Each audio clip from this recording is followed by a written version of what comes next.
Pierre Judet de Lacombe, bonjour. Bonjour. Merci d'être avec nous pour cette 37e édition des Assises de la traduction, dont le titre est « Au commencement était l'image ». Et la première question qui me vient à l'esprit quand je redis ce titre, c'est est-ce que l'image était vraiment au commencement? Est-ce que ça n'était pas le verbe? Et est-ce qu'il y a débat sur ce sujet? Comme vous savez, il y a un texte qui dit qu'au commencement était le verbe. Alors là, pour l'Antiquité, enfin, tout dépend où on met le commencement, on ne peut pas dire qui était en premier. Il y avait quand je parle de la Grèce ancienne, donc il y avait une prolifération d'images dans une esthétique extrêmement baroque, variée, très colorée, donc, parce que c'était justement la variété, le caractère bariolé, qui était un critère de beauté. Plus que la ressemblance, il fallait que ce soit bien ordonné, évidemment, mais que ce soit, comment dire, comme dit après, etc. Et partout, il y avait donc tous les objets étaient, même les plus banals, étaient ornés. Il y avait des fresques, il y avait des tableaux, il y avait des statues, etc., etc. Et d'un autre côté, il y avait la poésie. Et c'est pas comme maintenant. La poésie, c'était extrêmement populaire, même la poésie très savante. Donc, on chantait surtout en chœur, beaucoup. Il faut imaginer des chœurs de 50 qui chantaient dans des rythmes hyper compliqués, dans une langue qui n'était en plus pas la langue qu'on parlait tous les jours. Et il y avait aussi les grandes épopées, il y avait les tragédies, les comédies, tout ça devant des foules immenses. À Rome, après, ça a été un peu différent parce que le métier d'écrivain s'est spécialisé, donc c'était plutôt dans des cercles plus fermés. Mais donc, d'abord en Grèce ancienne, il y avait les deux. Il y avait poésie, d'un côté, qui, alors pour les dieux, les héros, mais aussi pour dire du mal des gens, bon, ça, il y avait de quoi, pour dire aux guerriers d'aller se faire tuer, etc. Bon, il y avait tout ça, quoi. Et il y avait toutes ces images, et qui c'était très bizarre. Par exemple, il faut imaginer que vous êtes à un banquet, vous avez une coupe, vous buvez du vin, au fond de la coupe, vous voyez le fils d'Achille en train d'égorger sur l'autel de Zeus le vieux Priam, ce qui est un crime. C'est une impiété. Donc il y avait un rapport à l'image qui pour nous est très difficile à comprendre. On pouvait peindre des horreurs mais avec beauté, tout en sachant que ce sont des horreurs. Mais il y avait une liesse liée à l'art, au fait qu'on pouvait se rappeler tout ça, qui était par ailleurs dit dans les poèmes. Alors justement, vous avez dit le mot beauté, ce qui m'amène à vous demander, est-ce que l'image a officiellement une fonction précise? Est-ce que l'objectif c'est l'esthétique, c'est la quête de la vérité, c'est la représentation? Quel est l'objectif de l'image à cette époque? C'est tout ça à la fois. Nous on dit voilà, ou bien c'est du rituel, ou bien c'est esthétique. Pour un grec, ça n'a pas de sens. Comme il faut rendre grâce aux dieux, que ce soit par la poésie ou par les images, ça doit être beau, évidemment. Même si c'est fonctionnel, c'est très beau. C'est-à-dire qu'on voit bien qu'il y a des styles différents selon les artistes, de même selon les poètes. C'est-à-dire que le poète peut composer pour une circonstance très précise, faire l'éloge d'un tyran qui a envoyé son jockey gagner une course ou bien gagner une course de char. Et donc c'est très précis, très ritualisé, très codifié, mais on a parfois deux poèmes différents, de deux poètes différents pour la même course. Et c'est les esthétiques de ces deux poèmes n'ont strictement rien à voir. Donc ça veut dire que esthétique et fonctionnalité ne sont pas du tout antinomiques. Ça, c'est une idée tout à fait hyper moderne, si on peut dire. Là, non. C'est-à-dire qu'il fallait le kalos, le beau, et parfois on va sur les vases, on voit kalos. Alors est-ce que ça veut dire que le jeune garçon qui est représenté est beau, ou est-ce que c'est l'objet lui-même? Donc la beauté, il y avait un culte de la beauté, et ça, dans Homère, enfin, la beauté peut se dire de Cnémide, de jambière, de reine de chevaux, etc., ou d'un objet d'art. Oui. C'est-à-dire que la beauté a une forme de noblesse. Alors, la beauté, c'est l'exception. Ça veut dire d'abord, ça doit être plus beau qu'autre chose. Et c'est la qualité de travail, c'est l'attention, et c'est le fait que, comme tout était quasiment déjà connu, on ne représente pas du nouveau. Si là, on représentait un vainqueur à une course aux Jeux Olympiques, là, il est nouveau, mais en même temps, il est dans une fonction très très précise.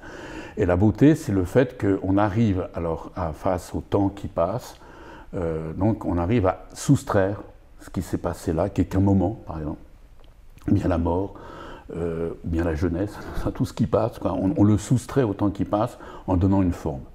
Alors c'est là qu'il y a une lutte très très dure entre les peintres, sculpteurs d'un côté et les poètes de l'autre. Alors on ne sait pas ce que disaient les peintres, bon, on a simplement leurs œuvres quand on les a gardées, mais les poètes disent « ça ne va pas ce que vous faites ». Là, par exemple, sur la tombe du roi Midas, donc, il y a une statue d'une jeune fille de bronze. Il y a un poème qui a été attribué à Homère, mais à d'autres, qui dit « voilà, je suis là, et tant qu'il y aura les arbres, tant qu'il y aura les saisons, tant qu'il y aura les flots de l'eau, de la mer, etc., je serai là ». Il y a un grand poète qui s'appelle Simonide, fin du VIe siècle, qui dit « ça va pas à la tête, tout ça, tu opposes une stèle au temps qui passe, même aux fleurs du printemps, aux flots des fleuves et de la mer.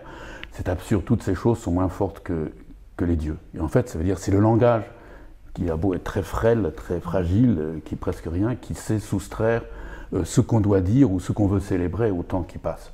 Est-ce que ça veut dire que pour les poètes et pour les gens en général de l'époque, la peinture ou les représentations picturales sous toutes leurs formes sont des arts mineurs par rapport au langage ou à la poésie? Ah non, ce ne sont pas des arts mineurs. C'est-à-dire que c'est vrai que dans les grands artisans, il y a les charpentiers et aussi les poètes. Bon.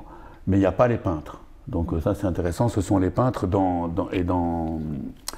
l'Odyssée, ce sont les poètes. Mais dans l'Iliade, vous avez, alors c'est pas un peintre, c'est Héphaïstos, qui est donc le Vulcain, qui fait le bouclier d'Achille, et c'est décrit pendant des centaines de vers, c'est une chose extraordinaire. En plus, c'est vraiment l'objet central dans l'Iliade. Alors pourquoi elle est là, ça c'est une autre chose, c'est la poésie rend compte d'un autre art. Et donc, mais elle fait l'éloge de cet autre art en disant, mais moi je m'occupe d'autre chose. Toi, tu sais représenter la vie des paysans, la vie civique, etc., ou la guerre telle qu'elle se fait normalement. Moi, c'est l'exceptionnel. Moi, je raconte Achille. Pas le bouclier d'Achille, pas la vie qui est sur le bouclier d'Achille, mais Achille lui-même. Et ça, vous voyez, c'est là on oppose. Homère rend hommage non pas à la peinture, là, c'est de l'orfèvrerie, l'image, en disant, mais en fait, ce qui compte, c'est ce que Achille a fait avec ce bouclier, à savoir tuer le pauvre Hector. Ce serait une sorte de complémentarité, alors, du coup? C'est une lutte. Une lutte. C'est vraiment une lutte, et donc, par exemple, il y a ce texte de Simonide, donc du fin VIe siècle. Il y a un texte de Pindare, je peux vous lire, ça c'est donc pour aller faire l'éloge d'un type qui a gagné, je ne sais plus quelle course là. Alors ça commence comme ça: je ne suis pas fabricant de statues à faire de beaux objets inactifs bien posés sur leur base. Surtout qu'on voit toute barque part, mon doux chant va depuis Égine annoncer que, etc. Donc l'écriture qui va être chantée peut partir, c'est mobile, alors que les statues sont des feignantes. Elles sont là une fois pour toutes, elles ne bougent plus, bon c'est un peu crétin quoi.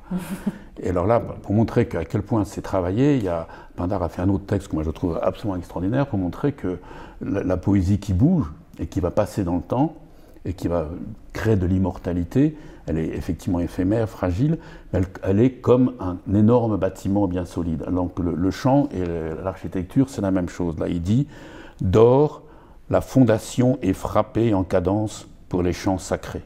Ça, c'est le rythme. Vite, bâtissons maintenant une merveille, Chamarré, qui donne de la voix aux mots. C'est la construction qui va faire que le langage va être vraiment langage.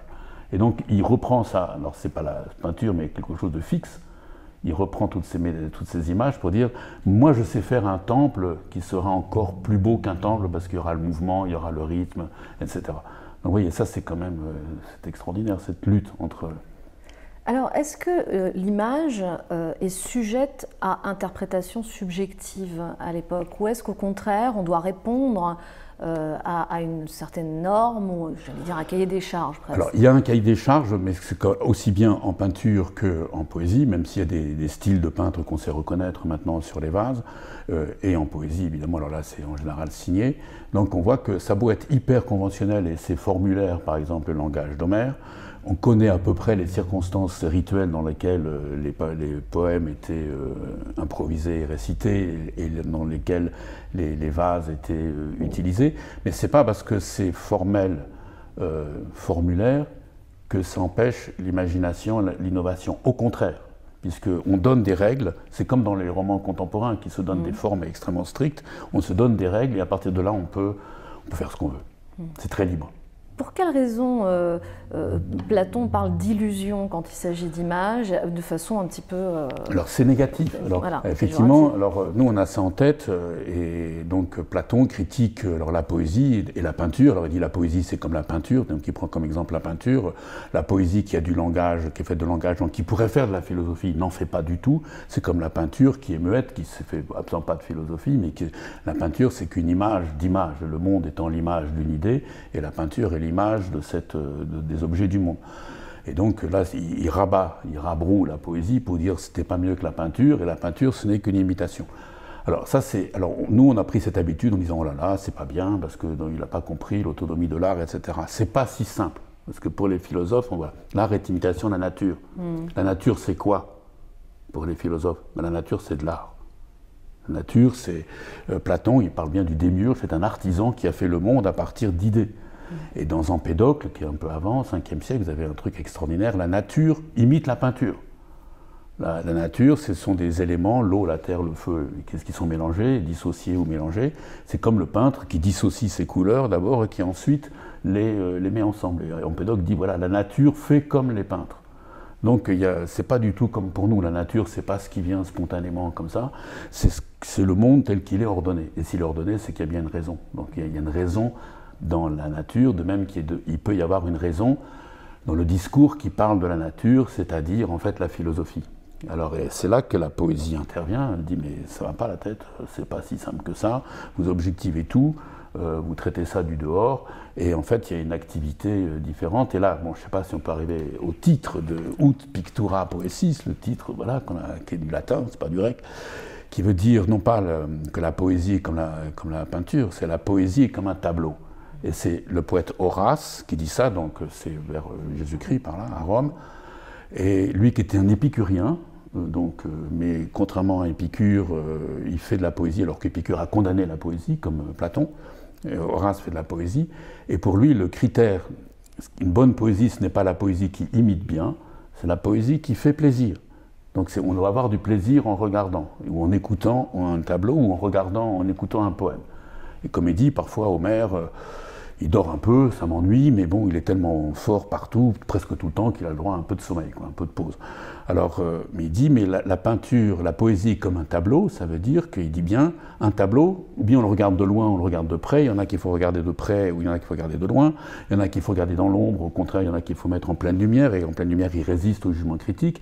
Et il dit, il y en a qu'on regarde une seule fois et ça plaît, et après c'est fini, il y en a qu'on regarde 10 fois et ça plaît. Alors là, c'est extraordinaire, c'est le rapport au public, c'est le rapport au spectateur qui fait la valeur du tableau. Et donc le tableau, c'est quelque chose de pratique, on bouge avec, on essaie, on expérimente, c'est pas simplement, c'est une image du réel. Il dit la poésie, c'est pareil. La poésie, c'est, certes, ça imite la nature, on va pas inventer des mondes, mais ça c'est donné, c'est la base. Les mots disent bien des choses, mais ce qui compte, c'est la manière dont c'est agencé. Et donc là, on va voir comme les atomes s'agencent pour faire des molécules et faire le monde, les parties d'une poésie, les syllabes, les mots, etc., les épisodes s'agencent plus ou moins bien et on joue avec ça. Donc ça, c'est... La poésie est une imitation de la nature, comme l'art, mais je veux dire que ça veut dire donc que c'est une activité. Prochaine étape, le Moyen-Âge, que nous retrouverons avec Nathalie Coble. Pierre Judet de Lacombe, je rappelle, vous êtes helléniste, directeur d'études à l'EHESS, titulaire de la chaire d'interprétation littéraire. Merci beaucoup. Et je ne suis pas peintre.